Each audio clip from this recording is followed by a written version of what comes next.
منبر نور پر جلوہ بار علماء ذوی احترام مشائخ سادات حاضرین اہل سنت و جماعت، السلام علیکم ورحمۃ اللہ وبرکاتہ۔ ایک خطہ نہیں ہے، ان کیڑوں کی تو کوئی حیثیت نہیں، ان کا باپ اسرائیل مل کر غزہ کو کچھ نہیں کر سکا۔ قتل کرنے کا مطلب فنا کرنا نہیں ہوتا۔ اسرائیل جیسی ظالم طاقت جس کے پاس سپر پاور طاقتیں پیٹروٹ میزائل بھی ہیں، دادا امریکہ ساتھ میں کھڑا ہوا ہے، یورپی یونین ساتھ میں کھڑی ہے، اور نہتے کنکریاں لے کر کھڑے ہونے والے بچوں کا مقابلہ کر رہے ہیں، اور ایک دو نہیں 10,000 سے زیادہ قتل بھی کر ڈالے، بچوں کو مار بھی دیا، لیکن پیٹ نہیں بھرا، ڈر ختم ہی نہیں ہوا۔ وہ ڈر ابھی بھی ختم نہیں ہوا۔ ہزاروں کو قتل تو کر لیا، لیکن رات کی نیند اور چین ابھی بھی بیکار ہے، غارت ہے، کیونکہ انہیں اندازہ ہے اس بات کا کہ ان میں ایک بھی زندہ باقی رہ گیا تو کل کا وہ صلاح الدین بن سکتا ہے۔ تاریخ دہرائی جا سکتی ہے۔ تمہارے علاقوں کو اکھاڑ پھینکنے اور اس کو بے گھر کرنے کی ایک ہی سازش ہوتی ہے کہ یہ غلامان امت محمدیہ میں رسول پاک صلی اللہ تعالیٰ علیہ وسلم کی اس امت میں کوئی شیر بیدار نہ ہو جائے، ورنہ کتوں کی نیند حرام کر کے رکھ دے گا۔ کیا بات! میرے عزیزو، اپنی ویلیو سمجھو، اپنی حیثیت سمجھو۔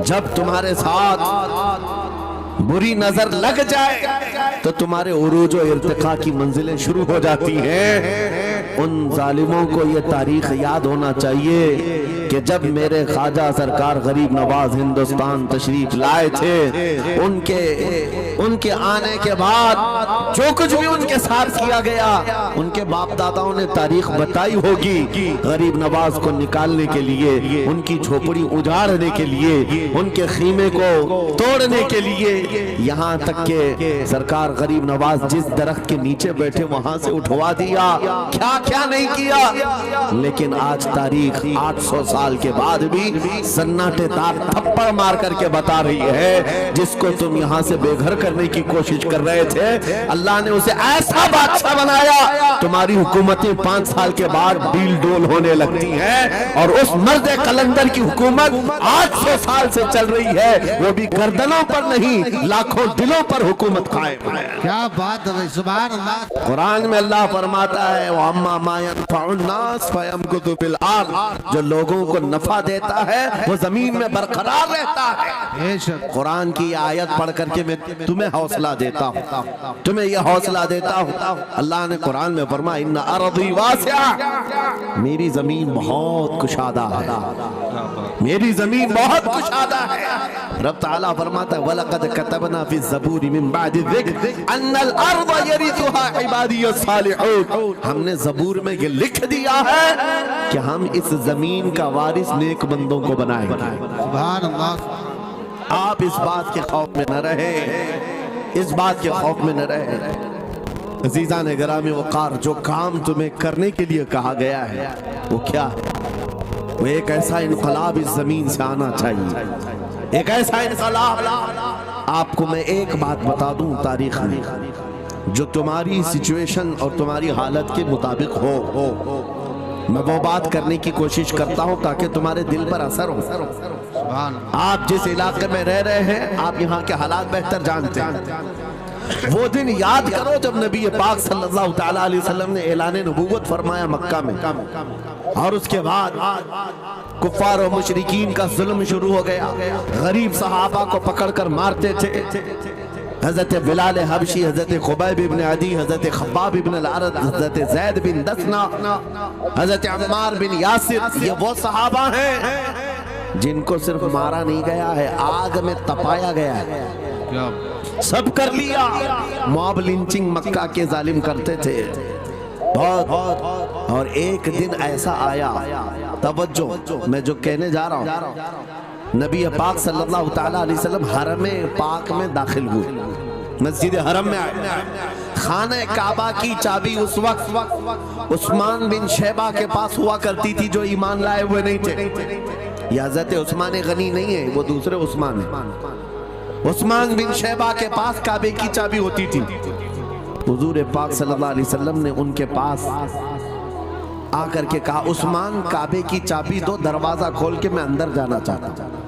انہوں نے کہا نہیں، تم ہمارا دین چھوڑے ہوئے ہو، ہمارے دین سے تم برگشتہ ہو، میں تمہیں کعبے میں اندر آنے نہیں دوں گا۔ کس سے کہا؟ کائنات کے آقا و مولا رسول اللہ۔ حضور نے کچھ نہیں کہا۔ توجہ، میرے آقا نے فرمایا عثمان یاد رکھنا ایک دن یہ چابی میرے پاس ہوگی، اور یہ چابی میں جس کو چاہوں گا دوں گا، اور قیامت تک اس سے کوئی چابی چھین نہیں سکے گا۔ سبحان اللہ سبحان اللہ۔ اتنی بڑی بات، جبکہ مکہ کے حالات بہت الگ تھے، جگہ جگہ صحابہ کو مارا جا رہا تھا اور چھپ چھپ کر کے اسلام کی تبلیغ کی جا رہی تھی۔ اس زمانے میں میرے آقا فرماتے ہیں عثمان یہ چابی ایک دن میرے ہاتھ میں ہوگی کعبے کی، میں جسے چاہوں گا عطا کروں گا، اور پھر قیامت تک اس سے کوئی چابی نہیں چھین سکے گا۔ یہ حدیث پاک میں موجود ہے۔ عثمان بن شیبہ کہتے ہیں پہلے تو مجھے ہنسی آئی، کیونکہ یہ خانہ کعبہ کی چابی کی ذمہ داری عام نہیں ہوتی، خاندانی ہے، برسوں سے چلی ہوئی وراثت کے ساتھ آتی ہے، اور یہ اس طرح سے مجھے کہہ رہے کہ چابی ان کے پاس چلی جائے گی۔ اور پھر عثمان بن شیبہ کہتے ہیں ان کے حالات دیکھ کر کے تو لگ نہیں رہا تھا کہ چابی جائے گی، لیکن جلال جس انداز میں گفتگو ہو رہی تھی یہ دیکھ کر ڈر بھی لگ رہا تھا کہ کہیں یہ سچ مچ چابی لے تو نہیں لیں گے۔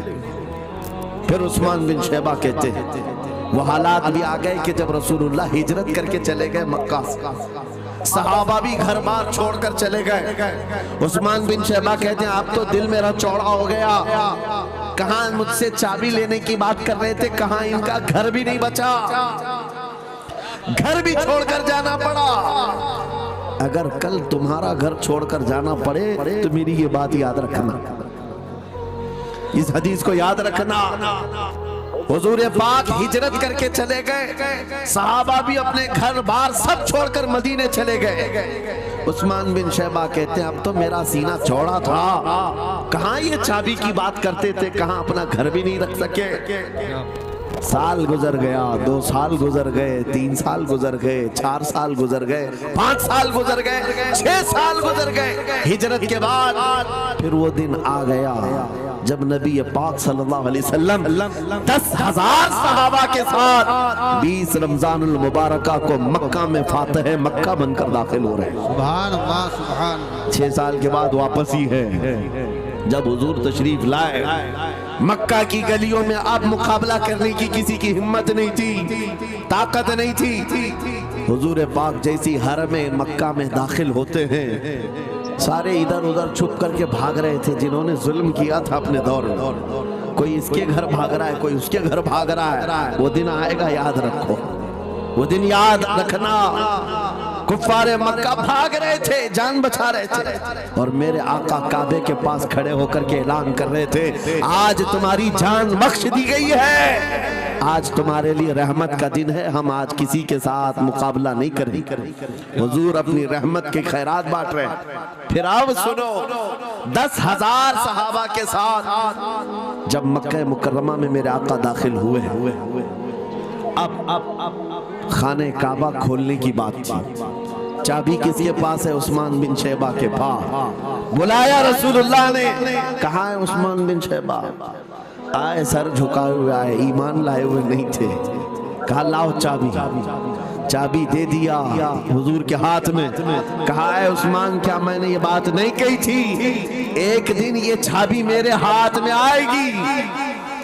وہ سر نہیں اٹھا سکے، سر جھکائے کھڑے رہے۔ میرے آقا نے اپنے ہاتھوں سے چابی کھولا، خانہ کعبہ کا دروازہ کھولا، اور وہاں سے سارے شرک و کفر کی آلائشوں کو پاک کیا۔